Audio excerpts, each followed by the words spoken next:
Thank you, Kevin. Today, a reality check about gambling addiction in Oklahoma. There was a time when gambling was a hidden activity or required a trip to Las Vegas. But as casinos open around the state and sports betting takes off online, it's easy to gamble at any moment of the day. So it may not surprise you to see that gambling disorders in Oklahoma nearly doubled from 2016 to 2022. And now an estimated 200,000 Oklahomans qualify as having that disorder. Joining us is Wiley Harwell, the executive director of Oklahoma's Association on Problem Gambling and Gaming. Welcome to talk about this topic today. We appreciate it. 200,000 Oklahomans, that sounds like so many, but that doesn't even factor in the people who are at risk for developing a disorder. Right. So if you meet the criteria, it's 4 out of the 9 criteria, but 1 to 3, 24.5% of the population, which would be 1 million people, said that they had some level of problem with their gambling activity. Wow, 1 million. Okay. So talk to us about Oklahoma's unique accessibility that we have to gambling in our state. Well, I think we're the best kept secret in the United States. We have over 140 gaming facilities that have at least slot machines inside of them.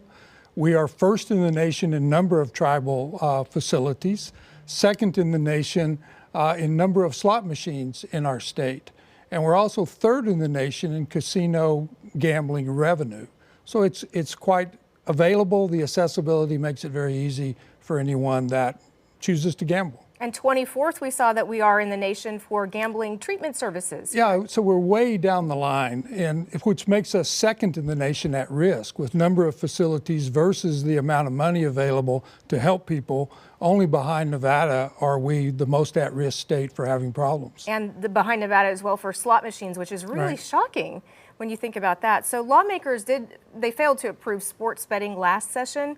In your opinion, would that fuel more betting, and which part of the population would really be targeted by that? Well, we can only measure by what's happened in other states. 37 other states already have opened sports books, and their helpline calls have dramatically increased. Their need for help after about a year into sports betting increases dramatically. So we would expect the same thing would happen here. Part of that depends on whether they have mobile capability of placing sports bets or only brick and mortar ability for some of the problems. The mobile is definitely the higher risk form of gambling. Okay, so then let's talk about then if sports betting is passed eventually, will there be measures in place that could limit the negative impacts that it might have? Well, currently the way the legislation was written last year, there's nothing extra. We're hoping and advocating that more measures be put in place, like to raise the limit to 21 instead of 18 for sports gambling, to have mandatory participation in statewide self-exclusion program for people to bar themselves. They also could help the customer by allowing them to set limits on the amount of money that's bet weekly or monthly and things like that. There's all these capabilities. What percentage then of all the gambling proceeds in Oklahoma actually go to treatment, and what kind of services are out there? It's $1 million. So $250,000 comes from the state's portion of the revenue from exclusivity fees for the casinos. $750,000 comes from unclaimed lottery winnings. That money goes to the Department of Mental Health and Substance Abuse Services to provide treatment for those in Oklahoma that need help. So it's virtually free for anyone that needs help in Oklahoma, but it's not enough. Right. You mentioned earlier self-exclusion programs. So someone who's trying to fight a gambling addiction, let's say, how does that work? Yeah, so it's voluntary self-exclusion. You can't do that for your relative or anyone.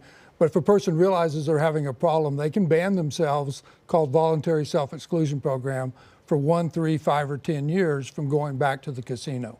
Interesting. Do they just stop you at the door? Do they check your No, ID? unfortunately, no. So they check all jackpot winnings, and the person that fills out the form knows this, that you can't claim any jackpot winnings if you're on the self-exclusion list. What is your hope for treatment in Oklahoma eventually? What would you like to see happen? We have 30 centers now that can treat problem gambling clients and patients, but there's vast parts of the state where we have no help. To expand treatment services, to get more counselors trained, but awareness. One of the sad things about our survey, our prevalence study, is less than 50% of the people claim they even know how to get help. They don't know about the helpline number. They don't know about treatment services. They don't even know these things exist. So we need awareness. Absolutely. Well, you're doing that today. Yes. So we appreciate what you're doing Yes, for thank Oklahoma. you. Thank you for being here. And there's much more information available on gambling disorders on the OAPGG website. We've got that link at KFOR.com. And if you need help, call 1-800-GAMBLER for important information there.